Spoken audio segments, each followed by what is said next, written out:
Sagittas nous manque. Alors nous nous retrouvons dans la fidélité de ces petites vidéos. Merci de nous suivre et nous vous assurons avec frère Guillaume et l'abbé Henri de toutes nos prières en attendant de nous revoir physiquement. Aujourd'hui, deuxième partie du 4e commandement. Tu honoreras ton père et ta mère. Nous avons vu pour nos parents le respect, l'honneur, l'obéissance que nous leur devons et comment eux doivent aussi bien user de cette autorité pour aider leurs enfants. Aujourd'hui, l'amour de la patrie. Parce que patrie, c'est la terre de nos pères. On dit la mère patrie. Donc, père et mère, c'est des notions comprises dans cette définition de la patrie. Et donc, nous devons lui rendre honneur. Et alors, pourquoi? Eh bien, parce que les familles ne peuvent pas vivre isolément les uns des autres. C'est le catéchisme de Saint Pilice qui le rappelle. Elles doivent se regrouper et pour que chacun puisse tendre vers le bien. On ne peut pas, indépendamment les uns des autres, subvenir aux besoins de tous. Il faut qu'il y ait ce regroupement. Il est nécessaire qu'elles soient unies, ces familles, en société civile, pour s'aider. Qu'est-ce que la société civile? Eh bien, c'est donc, nous dit le catéchisme de Saint Pilice, la réunion de nombreuses familles dépendant d'une autorité et orientée vers un but, le perfectionnement mutuel et le bonheur temporel. D'où vient l'autorité de la société civile? Elle vient évidemment de Dieu, c'est son origine. C'est Dieu qui donne autorité, comme il donne autorité au papa et à la maman dans une famille, il donne autorité au pouvoir politique, au pouvoir civil, sur les membres qui forment une grande super famille, on pourrait dire. Mais pour une finalité. La finalité, c'est effectivement le bien commun. C'est faire tendre, faire aider les familles pour qu'elles puissent réciproquement atteindre le perfectionnement mutuel et le bonheur temporel. Et donc il y a ces deux buts, ces deux parties. L'origine, le pouvoir civil détient une grande autorité puisqu'il vient de Dieu, mais il faut que cette autorité soit utilisée pour le bien commun. Alors quels sont les devoirs des autorités civiles? Eh bien, elles sont tenues de respecter, nous dit le catéchisme de l'Église catholique, respecter les droits fondamentaux de la personne humaine et les conditions d'exercer cette liberté. Alors aujourd'hui, on est en plein dedans. On est en plein dedans puisque les autorités civiles, la liberté de culte, aujourd'hui, on peut se poser des questions. Alors que des entités comparables à l'Église vont être déconfinées et rouvertes, on se pose la question pourquoi la liberté de culte n'est pas permise en respectant évidemment toutes les règles et toutes les conditions. Il y a une question qui se pose et un manque des autorités civiles sur cette question. Donc c'est le devoir des autorités civiles, c'est de respecter les droits fondamentaux de la personne humaine. Les pouvoirs politiques rendront humainement la justice dans le respect du droit de chacun, notamment des familles et des déshérités aussi. Les autorités publiques ont un devoir particulier envers les plus faibles, familles et déshérités. Les citoyens, qu'est-ce qu'ils ont comme devoir vis-à-vis de la société civile? Y a-t-il obligation de respecter l'autorité, le gouvernement civil, de lui obéir? Eh bien oui, nous rappelle le catéchisme.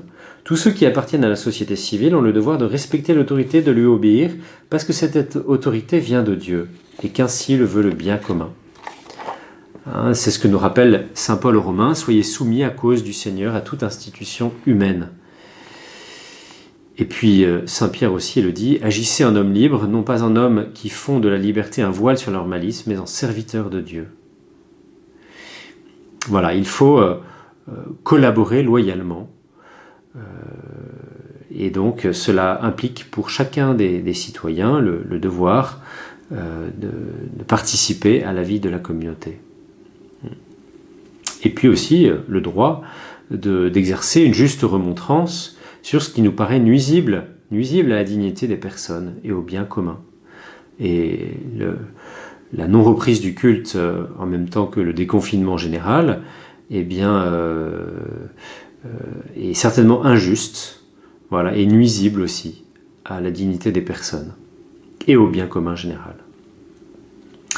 Doit-on respecter toutes les lois qui sont imposées par l'autorité civile? Oui, oui.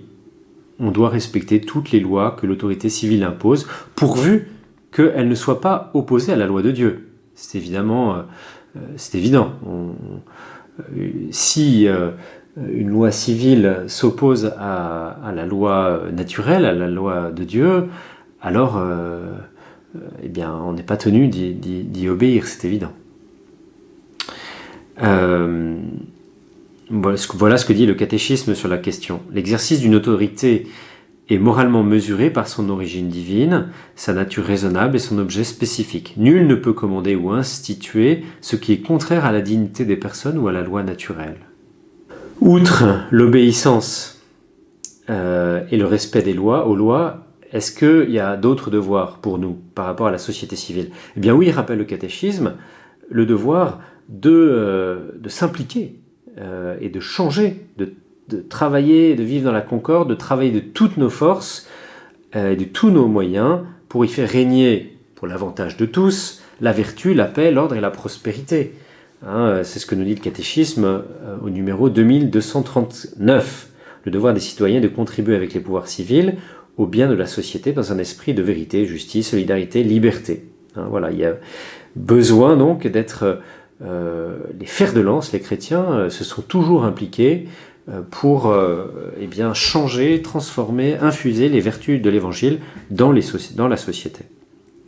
Hein, par exemple, on ne peut pas attendre de la police de régler tous les problèmes d'incivilité. Il faut être capable nous-mêmes, je prends un exemple banal, mais si une personne âgée est malmenée dans les transports en commun, ben on ne va pas attendre la police, on peut nous-mêmes faire régner l'ordre et le bien. Vous voyez, le chrétien, justement, c'est dans ces situations qu'il doit se manifester.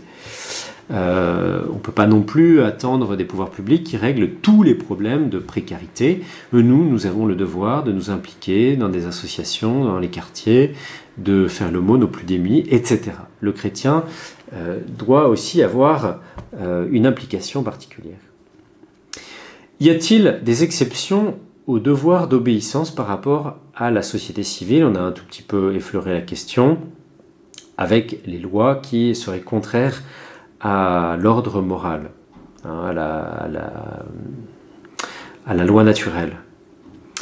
Alors d'abord, il faut bien se rappeler qu'on doit obéir à Dieu plutôt qu'aux hommes. Le citoyen est obligé en conscience de ne pas suivre les prescriptions des autorités civiles quand ces préceptes sont contraires aux exigences de la loi morale. C'est le catéchisme de l'Église catholique qui nous le dit au 2256. Et puis, on peut bien se dire que hors des lumières de l'Évangile, une société, finalement, elle va se déliter. Elle ne va pas aider les hommes à tendre vers le bien, puisque c'est l'Évangile qui donne le cap.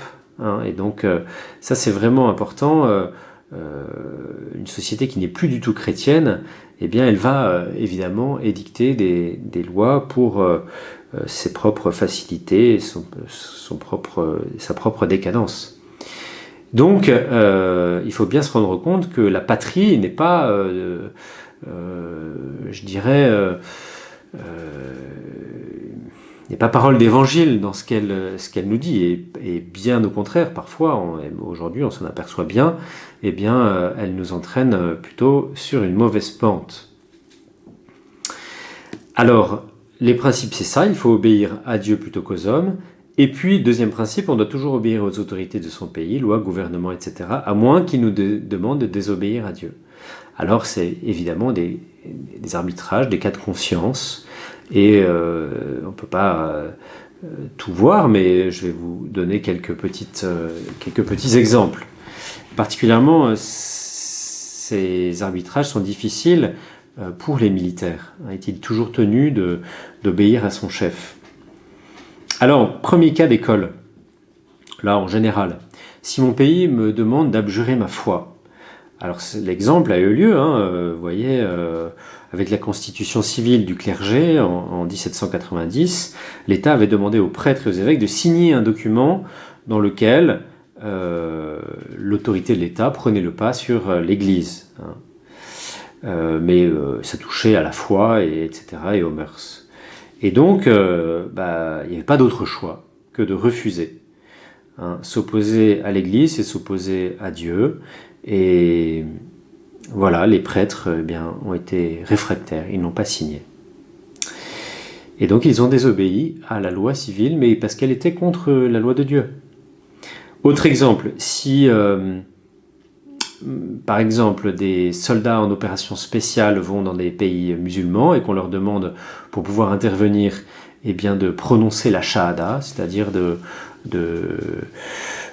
faire la profession de foi musulmane, qu'en est-il ?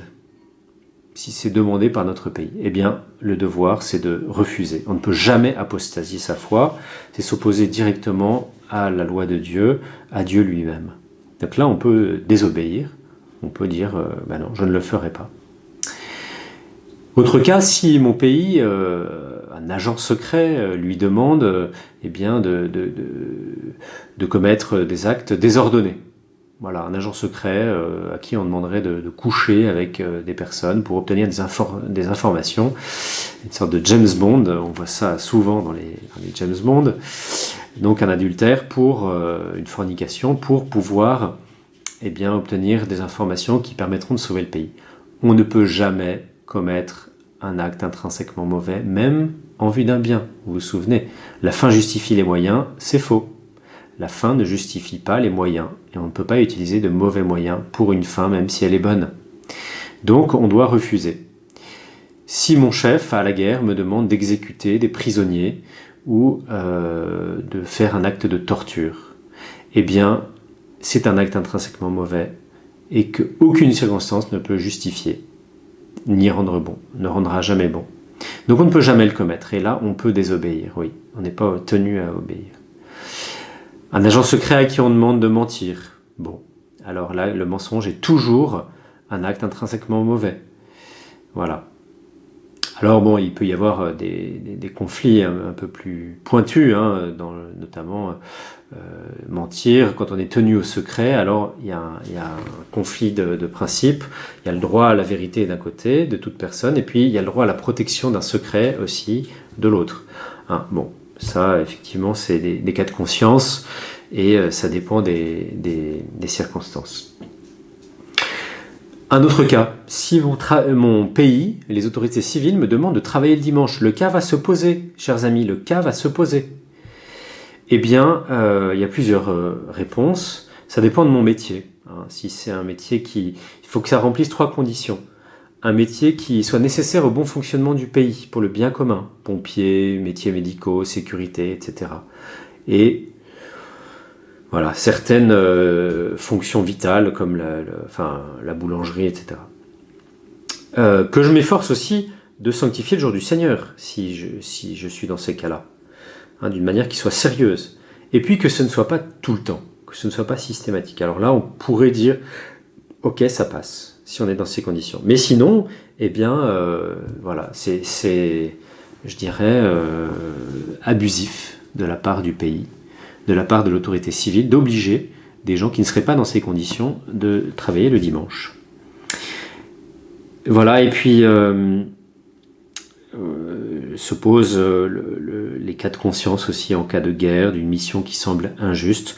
Là, on ne va pas trop rentrer dans les détails, mais voilà, ça dépend des canonistes aussi, ça dépend des écoles juridiques, mais d'une certaine manière, c'est difficile à notre niveau de voir ce qui est juste, le caractère juste ou injuste d'une guerre.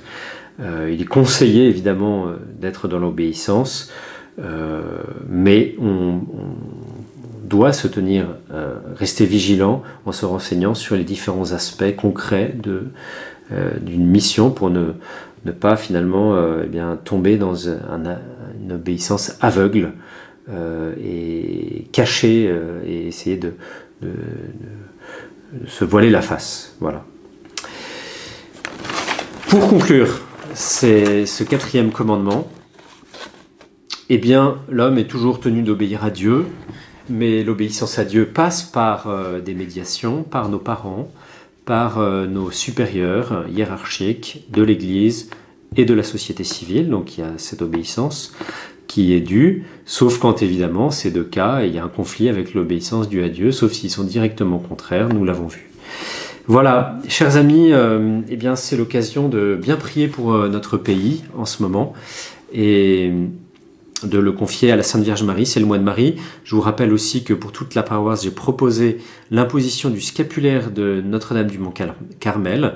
Si cela vous intéresse, eh bien, je vous invite vraiment à me renvoyer un message et je vous intégrerai à la préparation. À très bientôt, que Dieu vous bénisse.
Yeah.